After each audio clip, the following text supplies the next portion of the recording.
Hey everyone, today we'll be reviewing the early game of Up vs EDG, Week 2, Day 2 of LPL. We will watch the first game of the series. Let's begin by analyzing both team comps. Up comps depends a lot on locking someone down and bursting them. Late game might get hard to play side lane since only Renekton can do it well. In the early game, skirmishing can get them the advantage they need to get ahead. EDG comp is a bit harder to play since it relies on team synergy and smart rotations. They have great side lanes in the late game and good scale. However, they lack mobility and can get easily one-shot by the enemy team. EDG opened the map in a standard pattern. However, Up foresees the early movement from EDG toward the Raptors, so they stack in the bush and punish. Which looks like it may be the case in Plain Temples. Oh, hang on, Mako starting to level 1. Look at Shousey and Elf, they got first blood. Wow! Hacker helping out, and you know what? We talked about how the strength of bottom lane's there, but not this quickly. No. The Q missing there from Crime, but an all. Meanwhile, Syndra managed to get a trinket in EDG's Raptors, so if both junglers go for these camps, they will be seen. The jungler starts on different sides of the map. Lee is looking to pressure bot, Shin is looking to relieve the pressure that the enemy bot lane will apply. Their paths are smart, but in a different way. Lee is looking to avoid vision and make the whole map fear his presence, doing 3 camps, red, skipping raptors, then clearing from top to bot to match Shin's path while remaining unseen. Shin clears from top to bot, only skipping Krugs, but he does red, raptors, Grump first. That way, he can level up his Raptors and Grump faster and maybe let the Krugs steal top. Or even let them be a farm camp for Graves later in the game. Since Up bot lane was ahead in the first 2 waves, Lee got a free scuttle bot and Shin just needed to play to crash the bouncing wave bot and assure that Jhin could reset. Well played on both sides. Mako will eventually want to shove out this lane, and Hacker is coming down, but JJ's contesting. Big wave getting pushed as well. Viper and Mako acting like they don't care, but JJ in the wings. EDG, it's a massive bait. Viper gets low, but Shousey, is he the target? He's running away pretty damn fast. JJ is going to help push out the wave, but now it's Jhin and Xin Zhao once again. However, Lee stayed on the map and will get a better back from his farm advantage.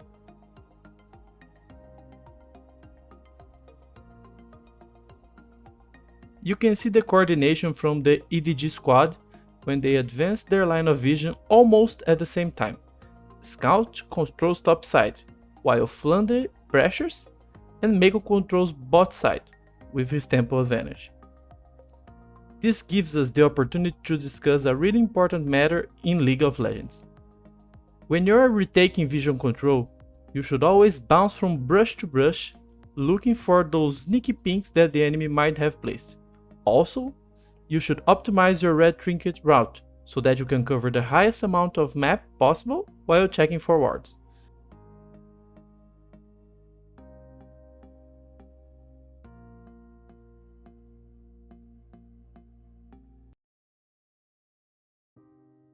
Here there's another great example of fundamental being applied. Scout clears the wave and then clear the ward, using the time he's still on vision to tread top with his fog and get tempo advantage while still applying pressure due to the enemy lack of knowledge. Take a look at the pings around the area. Up's team is unaware of Scout's position and have to respect all the possible scenarios. He proceeds to cancel his recall, but you got the point. Despite the rough early game, it's clear that EDG is a well-rounded team that can easily dictate the pace of the game by constantly applying pressure and abusing pockets of vision. Renekton's game is in a bad state, much due to the vision that EDG provided and to Graves being able to kite and sustain most of his damage. When Lee shows on the pink, Graves is free to reapply pressure and amp up his CST. He never wastes a stacked wave, either he recalls or invades for vision.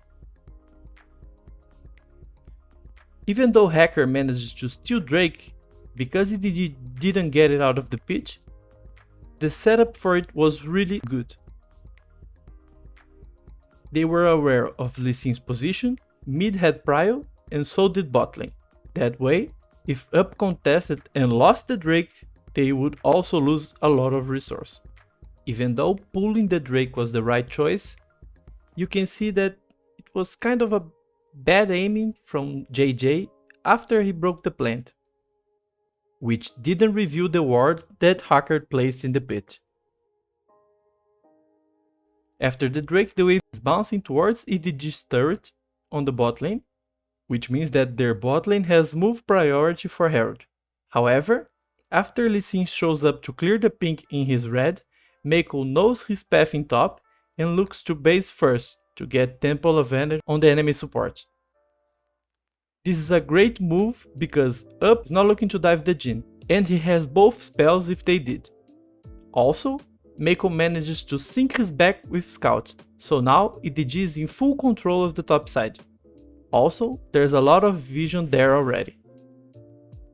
Before Herald, Flunder fakes his back, baiting Renekton to recall, and then getting free pressure top for the Herald. Here you can see a usual move to get mid prio, which consists of the support sharing the wave with their mid laner to quickly shove and move. Because of the priority and the vision set minutes before, they managed to pick off Lee Sin and get a free Herald. Jhin was also moving to make sure that the enemy couldn't contest it. Just nuke. He face checks, and it is a big mistake, with EDG's vision finally paying off. Yeah, it looked like a bit of a disconnect from Hacker there from the rest of his team, as you still had ZS and also L coming out from base, whereas EDG, this is where they're strong, right? You get... If you take a closer look at the topside river after the Herald was done, you can see the residual vision there. All 5 pinks were placed for that play. Kai'Sa pushed the wave bot before she rotated, and now the bot wave is in a weird spot for Jhin. Because of that, EDG transferred the pressure they reapplied mid to the bot lane, making sure that the wave crashes. In pro play, when a team pressures one side and the other can't match that move, you can almost 100% expect that the other team will mirror that play, which means that Flunder has a target on his back. Notice it that when Syndra Fog stopped after pushing mid, he instantly moves back, all the way to the tier 2 turret, to avoid getting dove by the enemy team. After EDG resets, mid, jungle and support are checking for vision bot side, looking to set up for the Herald mid lane. They saw Lee pathing bot after the Raptors and found an opportunity to drop Herald while also making Syndra burn her flash. Really smart move from a team that started the game behind, from a smart level 1 counterplay, and now is in control of the pace of the game. Hope you all have enjoyed this video, see you in the next one, bye!